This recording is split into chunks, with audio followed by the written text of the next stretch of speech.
जय जय श्री राधा रमण, जय जय नवल किशोर, जय गोपी चित चोर प्रभु, जय जय माखन चोर। राधे मेरी स्वामिनी, मैं राधे को दास, जन्म जन्म मोह दीजियो, श्री वृंदावन वास। राधा तू बड़ भागिनी, कौन तपस्या कीन, तीनों लोक के नाथ है, सो तेरो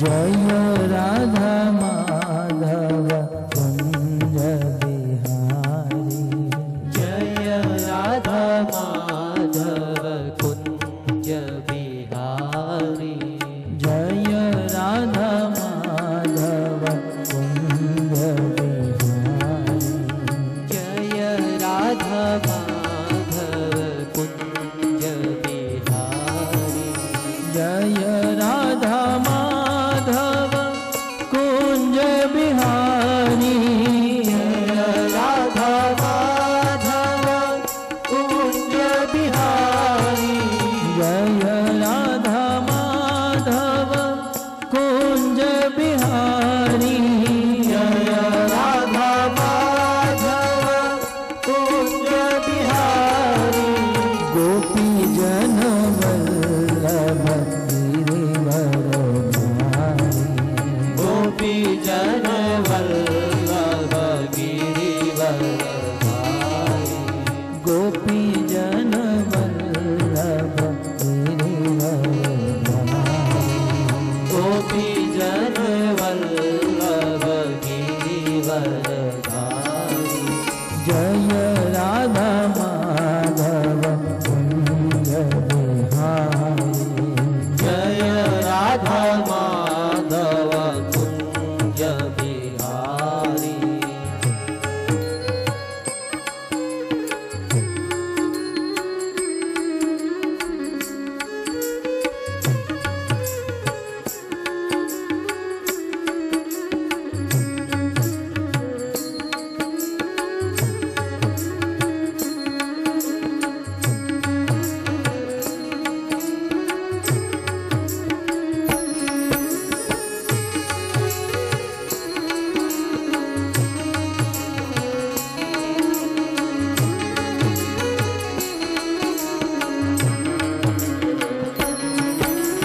जय राधा माधव कुंज बिहारी, जय राधा माधव कुंज बिहारी, यशोदानंदन व्रज जनरंजन,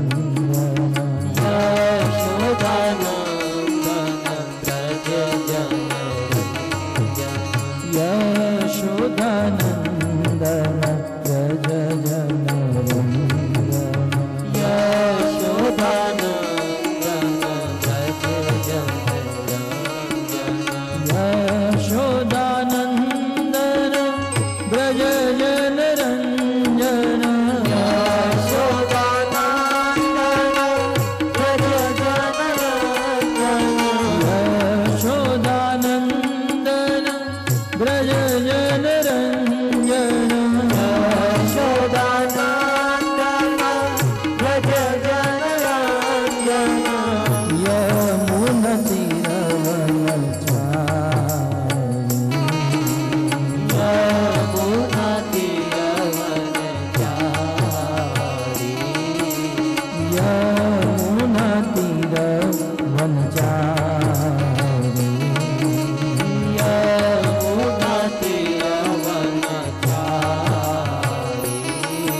माधव कुंज बिहारी जय राधा माधव कुंज बिहारी जय राधा माधव कुंज बिहारी राधे राधे राधे बरसाने वाली राधे राधे राधे राधे बरसाने वाली राधे राधे राधे राधे बरसाने वाली राधे राधे राधे राधे बरसाने वाली राधे राधे राधे राधे बरसाने वाली राधे राधे राधे राधे बरसाने वाली राधे राधे राधे राधे बरसाने वाली राधे राधे राधे राधे बरसाने वाली राधे राधे राधे राधे बरसाने वाली राधे राधे राधे राधे बरसाने वाली राधे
सुख मिले रसिकों की सदा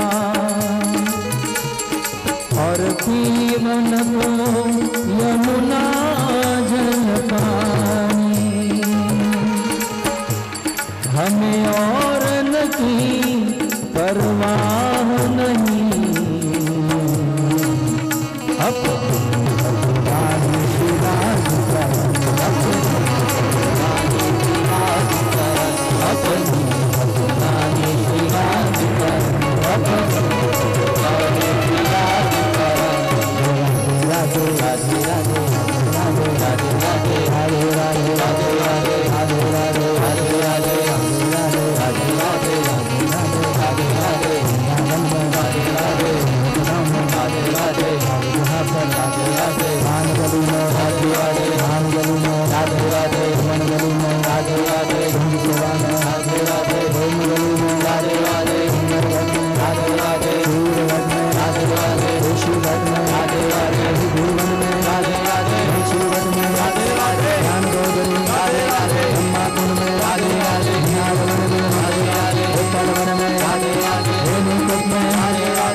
हरि हरि यूचे वदन्तं मुहुः मृत्यन्तं दुत्रमश्रुनिर्जरचये सिञ्चन्तभूर्वीतलम् गायन्तं निजपार्षदे परिवृतं श्रीगौरचन्द्रं नुमः श्रीगौरचन्द्रं नुमः।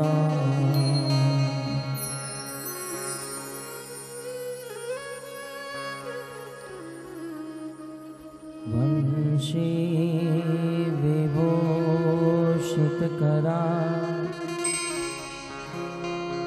नवनीरदाभा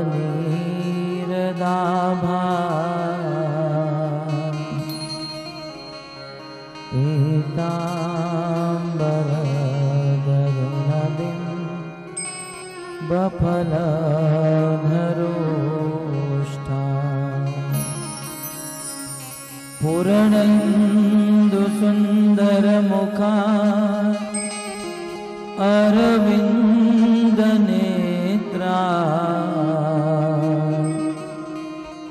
कृष्णात् परं किमपि तत्त्व अहं न जाने। कृष्ण त्वदीयपदपङ्कजपञ्जरान्ते अध्येव मे विशतु मां न स राजहंस। प्राणप्रयाणसमये कफवातपीते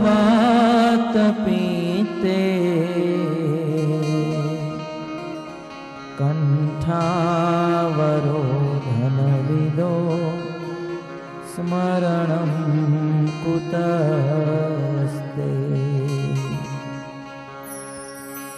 योऽन्तःप्रविश्य मम वाचमिमां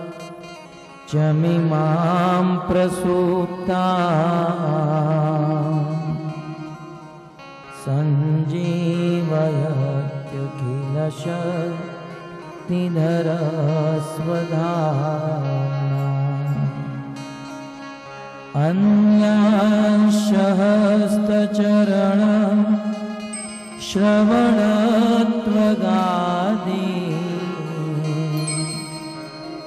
प्राणान्नमो भगवते पुरुषाय तुभ्यम्। करारविन्दे न पदारविन्दम्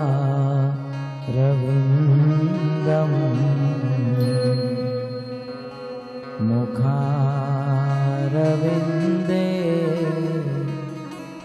विनिवेशयन्तम्।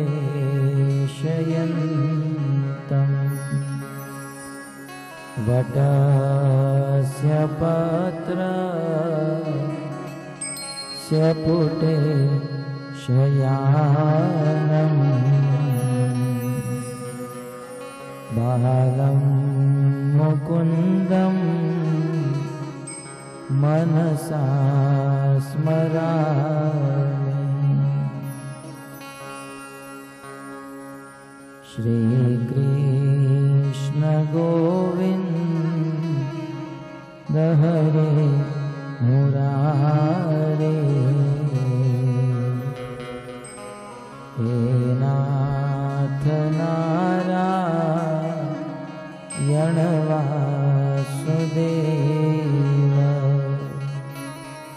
जिह्वे पिबत्स्वामृत में तदेव।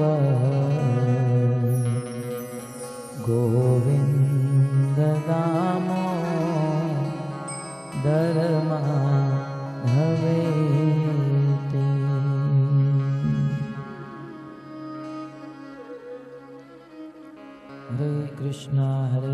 कृष्णा कृष्णा कृष्णा हरे हरे, हरे राम राम राम हरे हरे, हरे कृष्ण।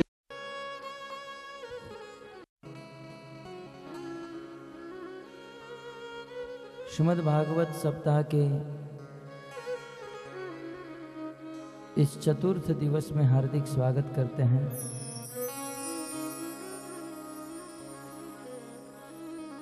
परम सौभाग्य से विभूषित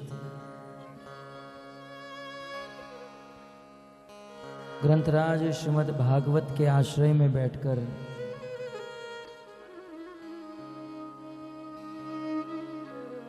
भगवान के दिव्य अवतारों की कथा श्रवण कर रहे हैं।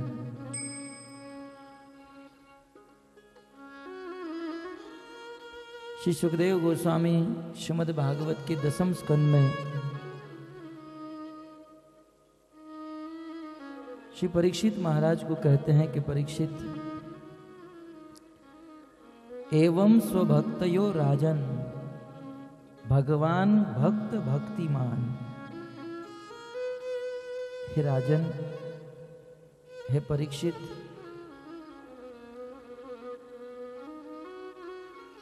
भगवान के अंदर एक विशेष गुण है।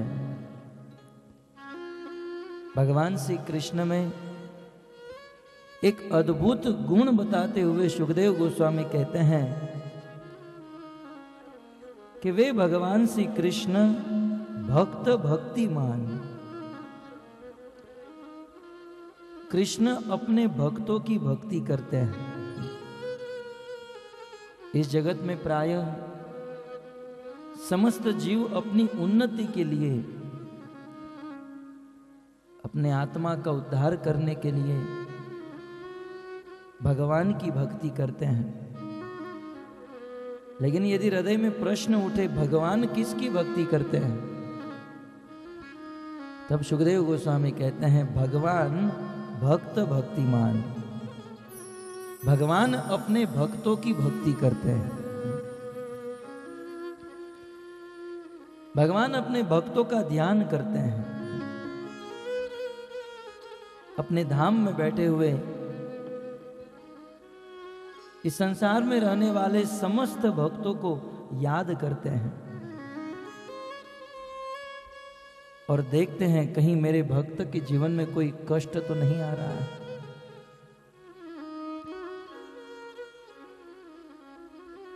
अपने भक्तों की भक्ति करने वाले भगवान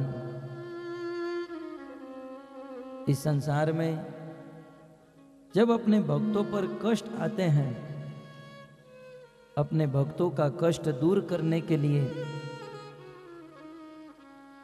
और अपने भक्तों को आनंद देने के लिए भगवान श्री कृष्ण इस पृथ्वी पर अनेक अवतार धारण करते हैं।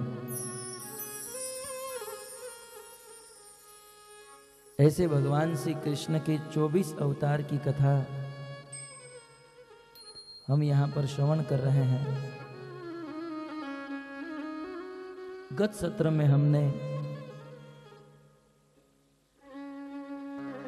भगवान के 5वें अवतार की कथा श्रवण की। भगवान श्री विष्णु का 5वां अवतार हुआ कपिल भगवान के रूप में।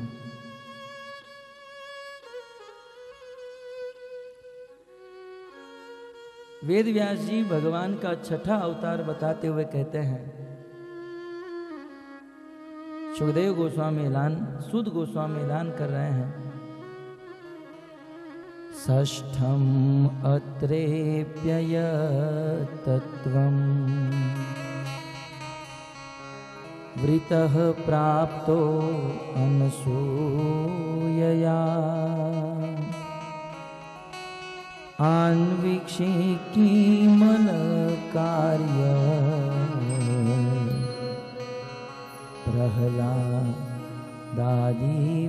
ऊचिमा।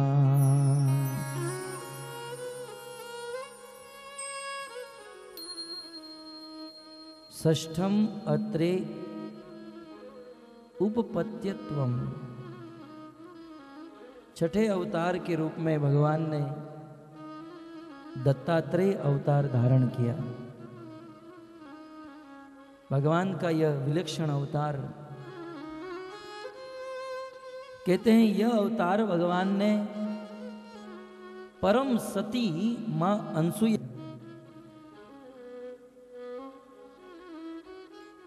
अवतार का प्रयोजन क्या था? बोले प्रहलाद आदिव्य उच्चीवान, प्रहलाद जैसे श्रेष्ठ लोगों को उपदेश देने के लिए भगवान ने दत्तात्रेय अवतार धारण किया। भक्तों, भगवान जब इस संसार में अवतार धारण करते हैं तो किसी श्रेष्ठ व्यक्ति को अपने माता पिता बनाकर इस पृथ्वी में आते हैं। एक बार हमारे गुरु महाराज विदेश में प्रवचन कर रहे थे, तो विदेश में रहने वाले लोगों ने प्रश्न पूछा कि भगवान के सभी अवतार भारत में ही क्यों होते हैं? ये 24 अवतार आप देखिए भारत में ही हुए हैं, कोई लंदन या अमेरिका में नहीं हुआ। बोले इसका कारण क्या है? हमारे गुरु महाराज ने सरल सा उत्तर दे दिया। बोले कारण यही है कि भगवान को अवतार लेने के लिए अच्छे माता पिता चाहिए, और विदेशों में अच्छे माता पिता की कमी है, क्योंकि आज शादी करते हैं 10 दिन के बाद तलाक हो जाती है, डाइवर्स हो जाते हैं। शादी के दिन ही तलाक के पेपर तैयार कर देते हैं। बोले भगवान का जन्म, भगवान का अवतार तो उनके घर पर होता है जो स्त्री अपने पति से दिलो जान से प्रेम करती है, सेवा करती है,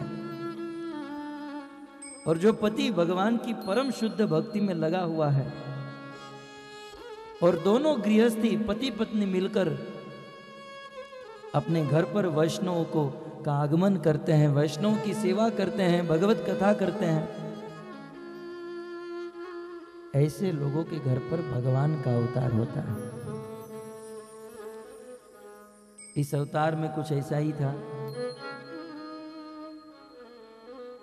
ब्रह्मा जी के पुत्र हुए अत्रि, और वास्तव में अत्रि का अर्थ ही होता है, त्रि का अर्थ होता है 3 गुण। इस जगत में हम रह रहे हैं, ये जगत बना है महामाया की शक्ति से। भगवान की एक शक्ति है माया, जो बहिरंगा शक्ति है। उस बहिरंगा शक्ति माया से यह जगत बना है, और उस माया के 3 फेज है। जैसे इलेक्ट्रिसिटी एक होती है, उसके 3 फेज होते हैं, वैसे माया के 3 फेज हैं, सत्वगुण, रजोगुण और तमोगुण। इसे शास्त्र में 3 गुण कहा गया है। और भक्तों, हम सब लोग इस तीनों गुणों में फंसे हुए हैं, बंधे हुए हैं। भगवत गीता में कृष्ण कहते हैं, प्रकृते क्रियमाणानि गुणे कर्माणि सर्वशः। हे अर्जुन, इस जगत में जो भी व्यक्ति कार्य कर रहे हैं, वह कार्य के पीछे एकमात्र आधार प्रकृति के 3 गुण है। जब हमारे हृदय में सत्व गुण होता है तो मन में स्वाभाविक इच्छा होती है कि आज मंदिर में भगवान का दर्शन करेंगे, आज हम कुछ भगवान को दान देंगे, आज कुछ संतों की सेवा करेंगे। और कभी कभी अचानक जब तमोगुण सवार हो जाता है, तब किसी से झगड़ा करने का मन होता है। सत्व संजायते ज्ञानम रजसो लोभ एवच प्रमाद मोहो तमसा भौतो अज्ञानम एवच। तमोगुण जब हमारे सिर पर सवार हो जाता है, तब आलस आती है, क्रोध होता है, काम वासना भड़कती है, और कभी कभी हमारे ऊपर रजोगुण का प्रभाव आ जाता है, तो बहुत बहुत पैसे कमाने का मन होता है, संग्रह करने का, धन बटोरने का मन होता है। तो इस संसार में हम सब लोग इन तीनों गुणों के अंदर बंधे हुए हैं, और ये तीनों गुणों का आधार हमारे पूर्व जन्म में किए हुए कर्म है। हमारे अपने कर्म के अनुसार हमें तीनों गुणों का संग्रह प्राप्त होता है। सत्वगुण, रजोगुण और तमोगुण, ये तीनों गुणों के वशीभूत होकर हम सब कर्म करते हैं। इन तीनों गुणों में हम लोग बंधे हुए हैं। भगवत गीता में कृष्ण कहते हैं, त्रिगुणिया विषया वेदा निसत्रे गुणियो भवार्जुन निर्दंदो नित्य सत्वस्थो निर्योग क्षेम आत्मवान। हे अर्जुन, जीवन में यदि सुखी होना है और मृत्यु के बाद मेरे धाम वैकुंठ को प्राप्त करना है, तो तुम्हें चाहिए कि इस जगत के तीनों गुणों से ऊपर उठ जाओ। तमोगुण से ऊपर उठो, रजोगुण से ऊपर उठो, यहां तक सत्व गुण से भी ऊपर उठकर शुद्ध सत्व भगवान श्री कृष्ण की भक्ति में स्थित हो जाओ। और भक्तों, जो तीनों गुणों से ऊपर उठ जाता है, उसे अत्रि कहा जाता है। त्र माने तीन गुण और अत्रि माने तीनों गुणों से जो परे हो चुका है, जिसका मन, जिसका हृदय, जिसका चित्त निरंतर भगवान में लग चुका है, उसे अत्रि कहते हैं। ऐसे अत्रि ऋषि की धर्म पत्नी, जिसका नाम था अनसुया, जगत में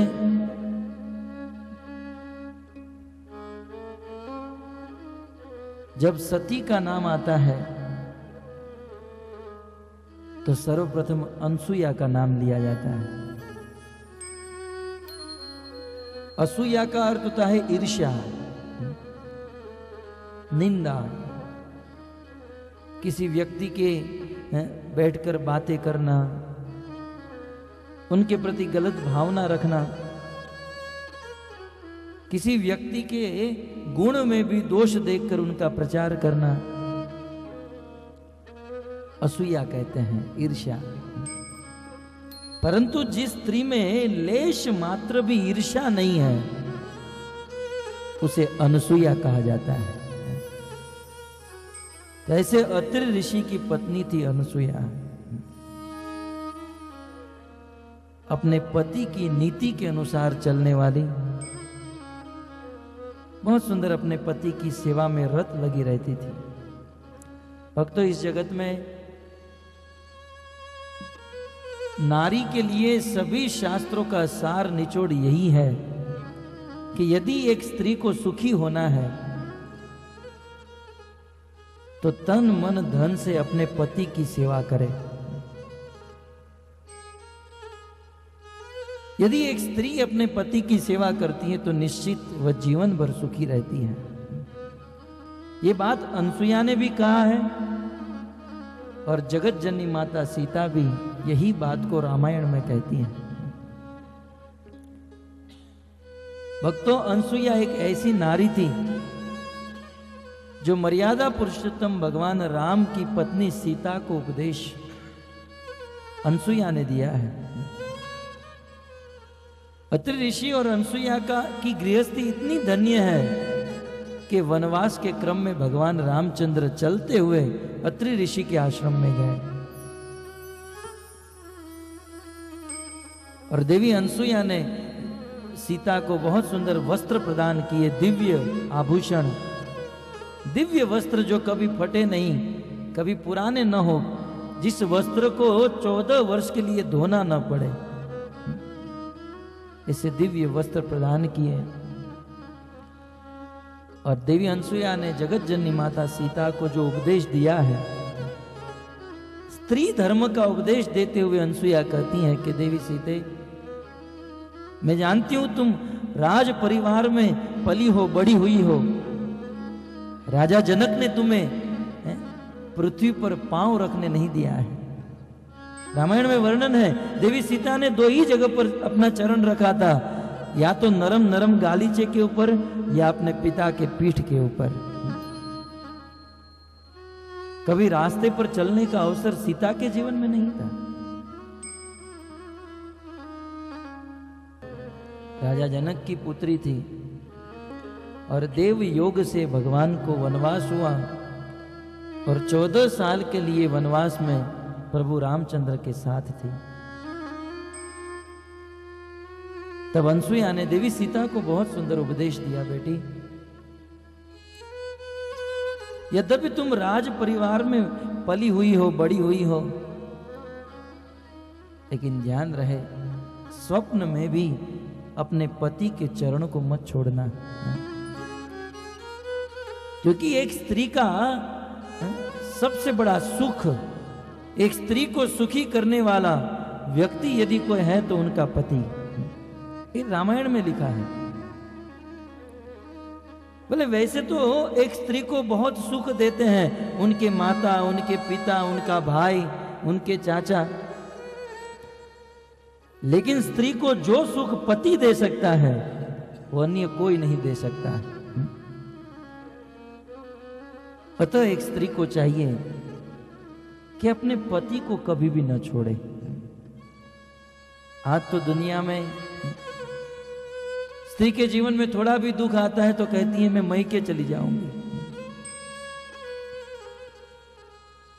परंतु रामायण का सिद्धांत है भक्तों, मैके में रहकर भी जो सुख पति देता है वह अन्य कोई नहीं दे सकता है। अतः तन मन धन से पति की सेवा करनी चाहिए। बोले 4 प्रकार की पत्नी होती है। प्रथम प्रकार की जो पत्नी होती है जिसे सती कहा जाता है, वो सपने हूं स्वप्न में भी किसी पर पुरुष को नहीं देखती है। जागृत की बात तो दूर रही, रास्ते में चलते हुए जागृत की बात दूर रही, स्वप्न में भी पर पुरुष के ऊपर उनकी दृष्टि नहीं जाती है। प्रथम प्रकार की पत्नी। दूसरे प्रकार की पत्नी उसे कहते हैं जो पर पुरुष को देखती तो है, परंतु जो अपने से बड़े पुरुष हैं उनको पिता के समान देखती है। अपने से जो छोटे पुरुष हैं उसको अपना पुत्र मानती है और अपने से समान पुरुष को अपना भाई मानती है। और प्रेम और सेवा अपने पति से करती है। ये दूसरे प्रकार की पत्नी है। लेकिन थर्ड क्लास की पत्नी किसे कहते हैं? बिल्कुल जो पत्नी कहने के लायक नहीं है। यदि किसी स्त्री का किसी पति के साथ विवाह हुआ हो, लेकिन उस स्त्री का मन किसी पर पुरुष पर आ गया हो, और जैसे ही पति घर से निकलते हैं तुरंत यहां पर पुरुष को देखने के लिए टीवी शुरू कर देती है, पर पुरुष के ऊपर दृष्टि डालने वाली थर्ड क्लास की स्त्री है। वह स्त्री कभी सुखी नहीं हो सकती है, न तो अपने परिवार को सुखी कर सकती है। और चौथे प्रकार की स्त्री का वर्णन करते हुए कहते हैं कि एक स्त्री का मन पर पुरुष के ऊपर आ चुका है, वह किसी पर पुरुष के साथ बात करना चाहती हैं, उनका संग करना चाहती हैं, लेकिन लोक मर्यादा के कारण, शास्त्र की मर्यादा के कारण वह समाज से, लोगों के डर के कारण पर पुरुष का संग नहीं करती है। ये चौथे प्रकार की स्त्री है। और जो स्त्री आज कलयुग में किसी पति के साथ विवाह करके अन्य किसी पुरुष के साथ संबंध रखती हैं, वह तो पत्नी है ही नहीं। भागवत में, रामायण में और शास्त्र में उनकी बात ही नहीं हुई है। वह पत्नी है ही नहीं, वह वेश्या है जो अपने पति को छोड़कर पर पुरुष के ऊपर दृष्टि डालती है। स्त्री धर्म का बहुत सुंदर उपदेश दिया। बोले जीवन में कुछ भी हो जाए,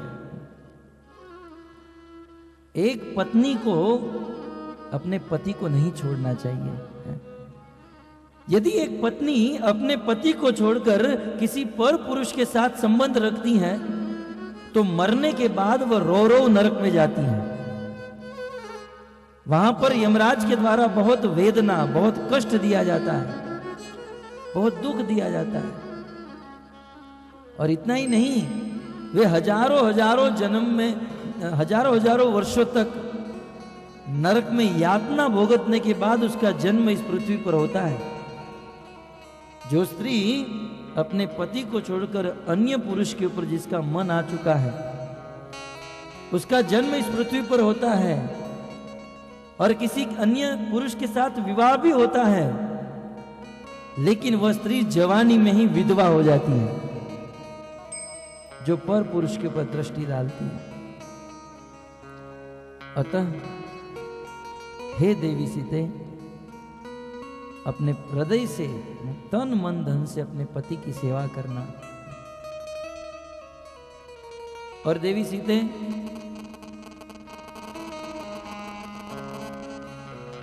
हालांकि ये सब मुझे आपको बताने की जरूरत नहीं है,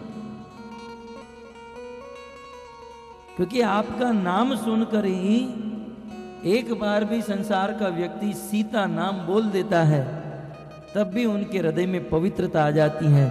ये उपदेश देवी सीते आपके लिए नहीं, आपको माध्यम बनाकर कलयुग की स्त्रियों को मैं उपदेश देना चाहती हूं।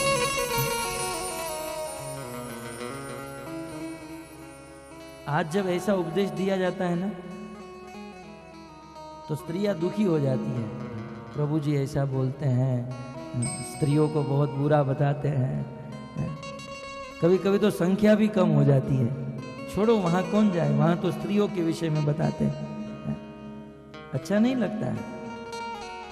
रामायण में प्रश्न उठा, जब देवी अनसुया ने सीता को स्त्री धर्म का उपदेश दिया तो सीता को वो प्रवचन कैसा लगा? देवी अनसुया की बात कैसी लगी? तब वाल्मीकि ऋषि और तुलसीदास जी लिखते हैं कि सीता को अनसुया का उपदेश परम सुखमय लगा। वे प्रसन्न हो गई कि आज मैंने ये उपदेश ग्रहण किया है। तो जो अत्रि और अनसुया की गृहस्थी से प्रसन्न होकर साक्षात भगवान उनके घर पर गए हैं, उस गृहस्थी की क्या बात की जाए भक्तों। देवी अनसुया निरंतर अपने पति की सेवा में लगी रहती थी। एक दिन की बात, देवर्षि नारद संसार में विचरण करते करते वैकुंठ में चले गए। वैकुंठ में भगवान विष्णु अपने सैया पर शयन कर रहे थे। देवी लक्ष्मी उनके चरण को दबा रही थी। अब देवर्षि नारद का स्वभाव तो आप सब जानते ही हैं। नारद जी ने कहा, माते क्या कर रहे हो? बोले, देख नहीं रहे हो, मैं सेवा कर रहे हूं मेरे पति की। बोले, तुम क्या सेवा करती हो? अपने पति की सेवा कैसे करना, ये यदि जानना है तो जाओ पृथ्वी लोक पर। देवी अनसुया अपने पति की अद्भुत सेवा कर रही है। तीनों लोक में देवी अनसुया की कीर्ति फैल रही है। पतिव्रता नारी है, सती स्त्री है। तुम क्या सती हो? आप क्या अपने पति की सेवा करती हो? जैसे नारद जी के मुख से सुना, तुरंत लक्ष्मी जी ने सोचा, अच्छा पृथ्वी पर मेरे से भी कोई अच्छी स्त्री है जो अपने पति की सेवा करती है। इतना कह के नारद मुनि गए ब्रह्मलोक में ब्रह्मा जी के पास। ब्रह्मा जी बैठे थे, उनकी पत्नी ब्रह्माणी बैठी थी। नारद जी ने ब्रह्माणी को भी यही बताया, तुम क्या अपने पति ब्रह्मा की सेवा करती हो? अरे पति की सेवा कैसे करना यह जानना है तो पृथ्वी लोक में अनसुया के पास जाओ, कुछ दिन उनसे ट्यूशन ग्रहण करो। और फिर नारद जी गए कैलाश में शिव जी के पास। शिव जी की पत्नी पार्वती को मिले। तीनों जगह पर आग लगा दी है। और सौभाग्य से लक्ष्मी जी, ब्रह्माणी और पार्वती तीनों सखियां थी। लक्ष्मी ने ब्रह्माणी को फोन किया, सखी फोन भी लग गया। बोले सखी हमारे होते हुए इस पृथ्वी लोक में अनसुया की कीर्ति फैल रही है। बोले ये ठीक नहीं है। होता है ना, आजकल एक दो स्त्रियां बात करती हैं कि हमारी पड़ोसन तो हमसे अच्छी साड़ी लेकर आई है। ये ठीक नहीं है। हमसे अच्छी साड़ी, हमसे अच्छा गहना वो पहने, ये ठीक नहीं है। तुरंत ब्रह्माणी को फोन लगाया और तीनों ने, पार्वती, ब्रह्माणी, लक्ष्मी, तीनों ने बात की। बोले ये ठीक नहीं है, क्या करें? बोले अपने अपने पति को भेजती हैं और कैसे भी करके उनके पतिव्रता धर्म को तुड़वा देती हैं। ठीक है, वैसे तो ब्रह्मा विष्णु महेश इस सृष्टि के सर्जनहार, पालनहार और प्रलय करने वाले, लेकिन पत्नी के सामने सब लोग ढीले हो जाते हैं। लक्ष्मी जी ने भगवान विष्णु को कहा चलो जाकर देवी अनसुया के पतिव्रता धर्म की परीक्षा लेकर आओ। भगवान विष्णु, ब्रह्मा जी, शिव जी, ये तीनों निकले। रास्ते में तीनों मिल गए। तीनों एक ही रोग के शिकार थे, अपने अपने घर से पत्नी ने भेजा था। तीनों आपस में मिल गए, पृथ्वी पर आए। बोले क्या करें, कैसे इसके पतिव्रता धर्मों को कैसे नष्ट करें?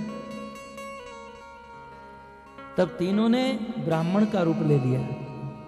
ब्रह्मा विष्णु महेश ने ब्राह्मण का रूप लिया और अत्रि ऋषि कुछ कार्य के लिए बाहर गए थे। देवी अनसुया अकेली घर पर थी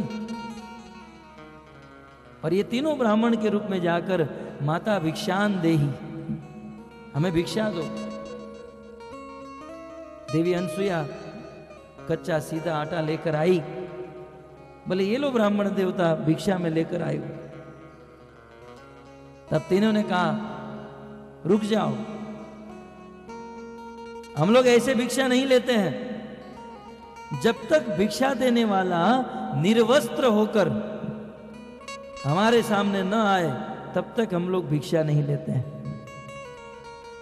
अब देवी अनसुया निर्वस्त्र होकर इनके सामने आ जाए तब पतिव्रता धर्म नष्ट हो जाए। और यदि भिक्षा देने के लिए ना कह दे जाओ मैं आपको भिक्षा नहीं दूंगी, तब भी पति के धर्म से च्युत हो जाए। देवी अनसुया धर्म संकट में फंस गई, क्या करूं? बोले भिक्षा देना है तो निर्वस्त्र होकर हमें भिक्षा दो। परंतु आखिर सती थी ना, अपने पति की सेवा कर करके पूरा शास्त्र का ज्ञान प्राप्त कर लिया था।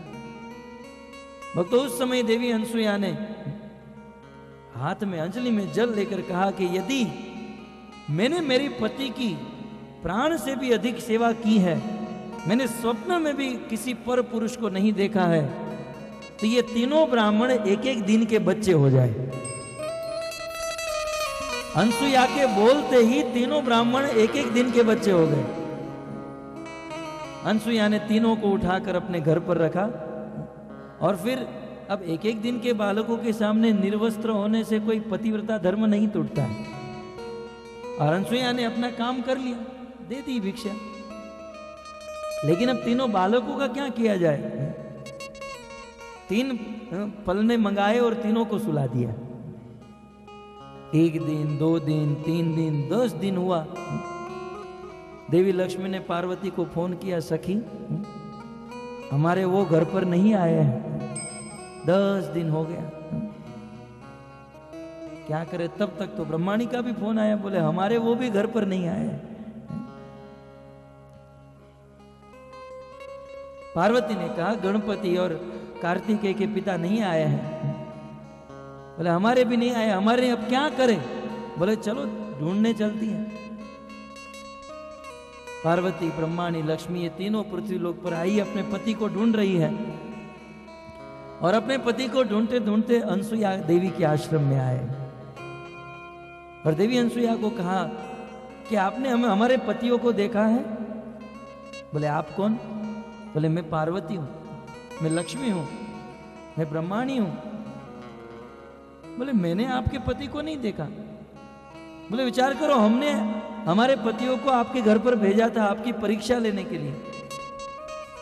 बोले अच्छा, 10 दिन पहले 3 ब्राह्मण आए थे, बोले हाँ वही ब्राह्मण हमारे पति है।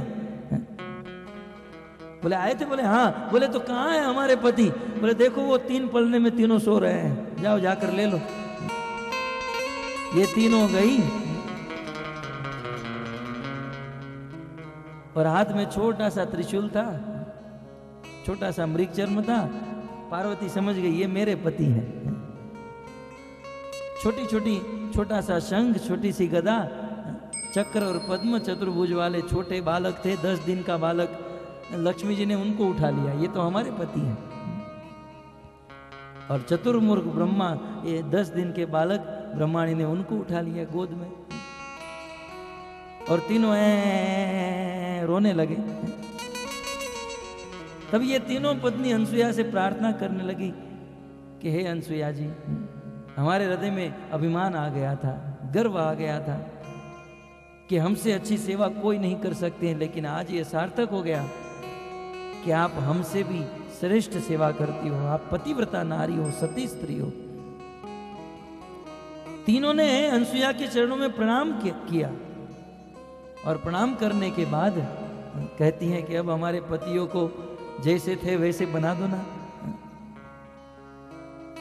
तब अनसुया जी ने कहा, फिर से अपने अंजलि में जल लिया और जल लेकर कहा कि यदि मैंने मेरे पति की तन मन धन से सेवा की है, स्वप्न में भी किसी पर पुरुष का दर्शन नहीं किया है, तो ये तीनों बालक अपने अपने निज स्वरूप में आ जाए। इतना बोलते ही ब्रह्मा विष्णु महेश ये तीनों के हाथ से कूद गए, खड़े हो गए।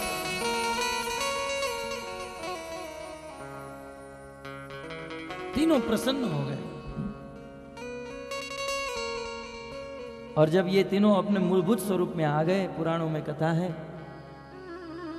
कि ब्रह्मा विष्णु महेश ने कहा कि हे अनसुया जी, हम आपके पातिव्रत्य धर्म से प्रसन्न हैं।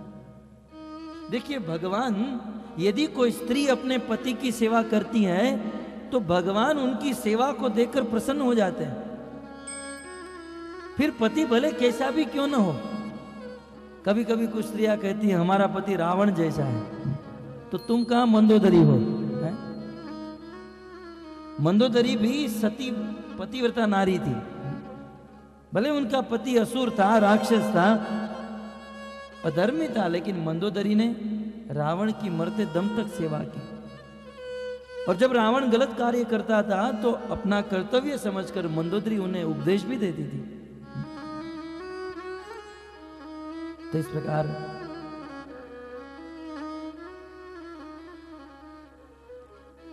अनसुया जी के पतिव्रता धर्म से ब्रह्मा विष्णु महेश प्रसन्न हो गए। बोले क्या चाहिए आपको? आपको जो चाहिए वो मांग लो। तब अनसुया देवी ने कहा कि आप तीनों मेरे पुत्र के रूप में जन्म धारण करो, मेरी यही इच्छा है। भगवान ने तथास्तु कहा। और भक्तों, ये तीनों का मिलित विग्रह, ब्रह्मा विष्णु और महेश, जब ये तीनों मिल गए तब भगवान दत्त का निर्माण हुआ। दत्त भगवान की, आपने कभी दत्त मंदिर देखा होगा। दत्त मंदिर में दत्त भगवान के 3 मस्तक हैं, 6 हाथ हैं। तो ये 3 मस्तक किसके हैं? ब्रह्मा विष्णु और महेश के। और ये दत्त देवी अनसुया के पुत्र हैं। और भक्तों, काल क्रम में अन्य अन्य कल्पों में अलग अलग कथाएं होती हैं।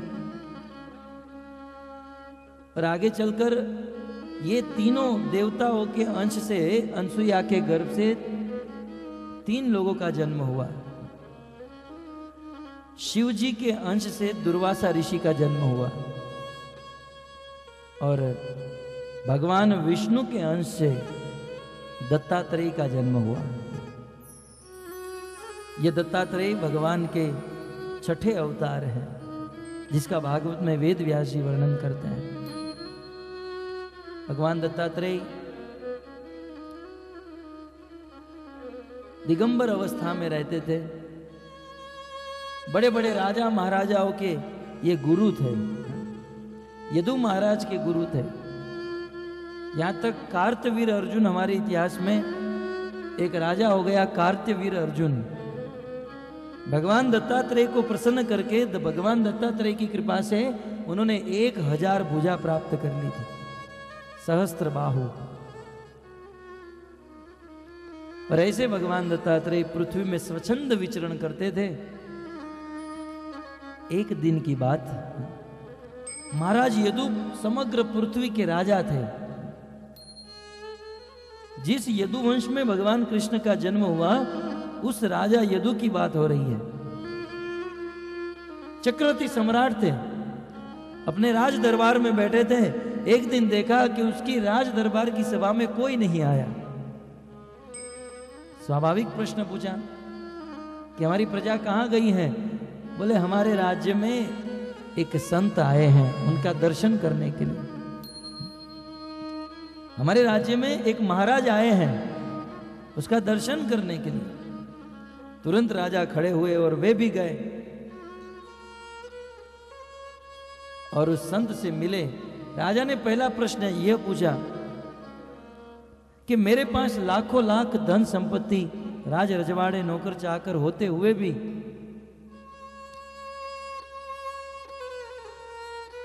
आज मैं सुखी नहीं हूं। और हे प्रभु, आपके पास कुछ नहीं है, न पैसा है, न गाड़ी है, न बंगला है, केवल एक कोपिन पहनकर विचरण कर रहे हो, फिर भी आप सुखी हो। इतना ही नहीं, मैं राजा हूं, लेकिन फिर भी आज प्रजा मुझे छोड़कर आपका दर्शन करने के लिए आ गए। लोग मुझे मात्र राजा कहते हैं, लेकिन आपको महाराज कहते हैं। कारण क्या है? यदु महाराज ने पूछा कि हे प्रभु, आपके सुख का कारण क्या है? तब भगवान दत्तात्रेय जो संत का रूप लेकर आए थे, उन्होंने कहा कि हे महाराज यदु, मेरे जीवन में मैं इतना सुखी हूं और मेरे इस जीवन के सुख का कारण है मेरे गुरु।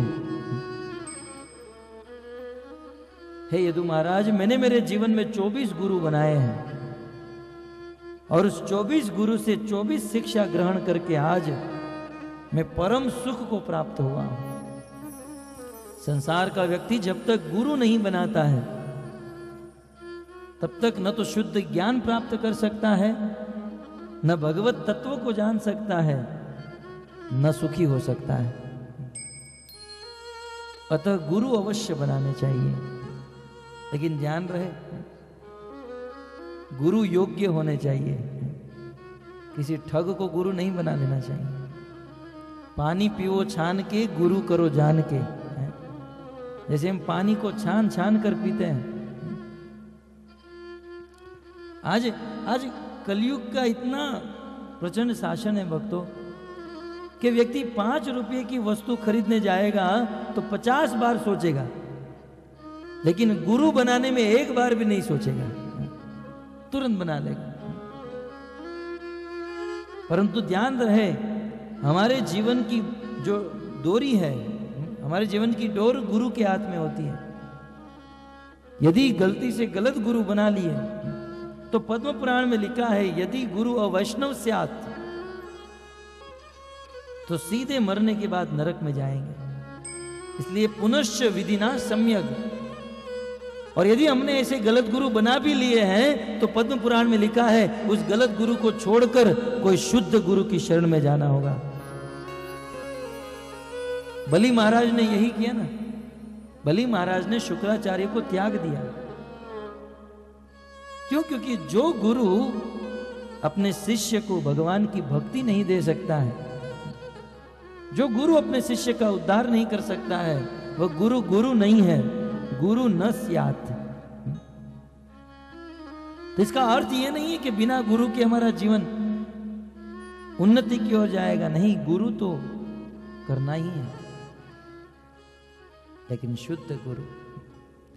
भगवान दत्तात्रेय कहते हैं, मैंने 24 गुरु बनाए और ये 24 गुरु मेरे पास नहीं आए। मैं चलकर इन गुरु के पास गया, संसार में विचरण करता था और मैंने अपनी बुद्धि से इनको गुरु बनाया। भक्तों, भगवान दत्तात्रेय ने जो गुरु बनाए ना, किसी वृक्ष को गुरु बनाया, किसी पृथ्वी को गुरु बनाया है? एक कबूतर को अपना गुरु बनाया। तो इसका अर्थ ये नहीं कि कबूतर उनके पास आया, इसने अपनी बुद्धि से कबूतर से एक गुण ग्रहण किया। भक्तों, आखिर गुरु कितना भी महान हो, कितना भी श्रेष्ठ हो, लेकिन भगवत भक्ति के कार्य तो हमें अपने इन इंद्रियों से करने होंगे। कई बार लोग कहते हैं, जब हम पूछते हैं कि आप भक्ति कीजिए, भगवान की माला जपिए, तब कहते हैं हमने गुरु बना लिया। अरे भाई, आप भक्ति करो, बोले हमने गुरु बना लिया। तो गुरु बना लिया तो क्या हो गया? गुरु आपकी भक्ति गुरु करेंगे? गुरु बना लेने से हमारा काम खत्म नहीं होता है। गुरु बनाने के बाद तो हमारा कार्य शुरू होता है। और गुरु कितना भी उपदेश करे, जब तक हम हमारे हृदय की खिड़की को अंदर से खोलेंगे नहीं, तब तक गुरु की बात को स्वीकार नहीं कर सकते। गुरु कहां तक सपोर्ट कर सकता है? गुरु उपदेश दे सकता है, ज्यादा से ज्यादा आशीर्वाद दे सकता है, कृपा दे सकता है, लेकिन उसके बाद करना तो हमें होगा ना। गुरु आपको भागवत सुनाएंगे, भागवत का सार बताएंगे, सभी वेदों का सार हरिनाम देंगे, आपको आशीर्वाद देंगे, लेकिन फिर माला पकड़कर हरे कृष्ण तो इस जीवा से बोलना होगा ना, कि वो भी गुरु बोल लेंगे? नहीं। इस संसार में जो व्यक्ति भजन करता है, वही व्यक्ति का उद्धार होता है। शिष्य के बदले गुरु भक्ति करेंगे, ये नहीं चलता है।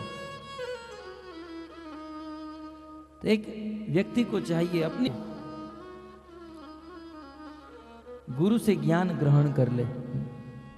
भगवान दत्तात्रेय ने 24 गुरु बनाए, उनमें से प्रथम गुरु इस पृथ्वी को बनाया।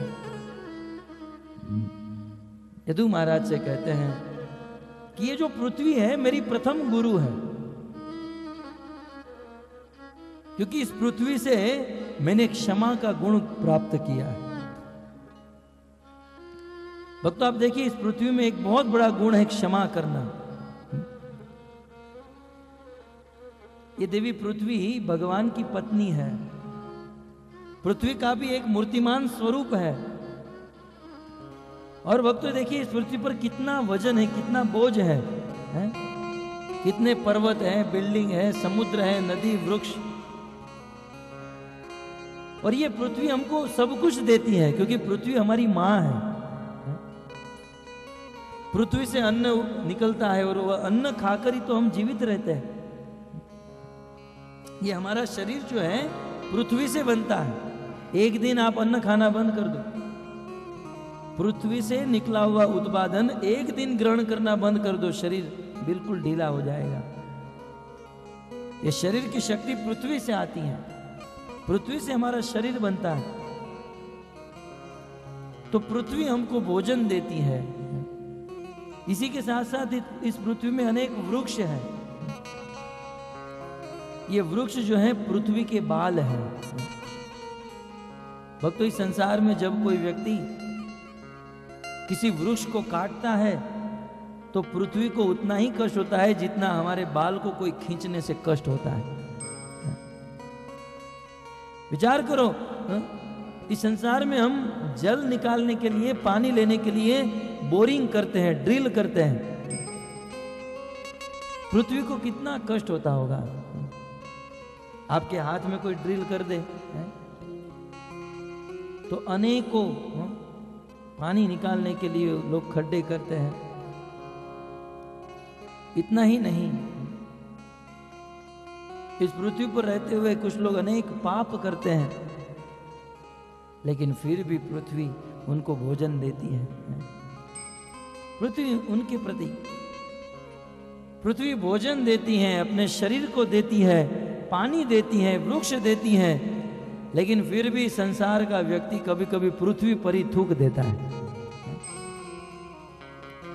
लेकिन फिर भी पृथ्वी ऊफ तक नहीं करती है, सहन करना। इतना कुछ देने के बाद भी पृथ्वी सहन करती है। भगवान दत्तात्रेय ने पृथ्वी को अपना गुरु बनाया। बोले देवी पृथ्वी इतना कुछ देने के बाद भी कितनी सहनशीलता है, हमारे जीवन में भी सहनशीलता होनी चाहिए। यक्ष ने युधिष्ठिर महाराज को 100 प्रश्न पूछे, उनमें से एक प्रश्न यह था कि मनुष्य के अंदर बहुत सारे गुण हैं, लेकिन सभी गुणों में श्रेष्ठ गुण कौन सा है? तब धर्मराज युधिष्ठिर ने उत्तर दिया कि मनुष्य के समस्त गुणों में श्रेष्ठ गुण है सहनशीलता। सहन करके क्षमा कर देना। कोई व्यक्ति कितना भी अत्याचार करे, कितना भी पाप करे, लेकिन उसे क्षमा कर देना, ये सबसे बड़ा गुण है। क्षमा बढ़न को चाहिए, छोटन को अपराध। क्षमा करने वाला व्यक्ति सदैव बड़ा होता है। भक्तों, पृथ्वी का एक नाम ही है क्षमा।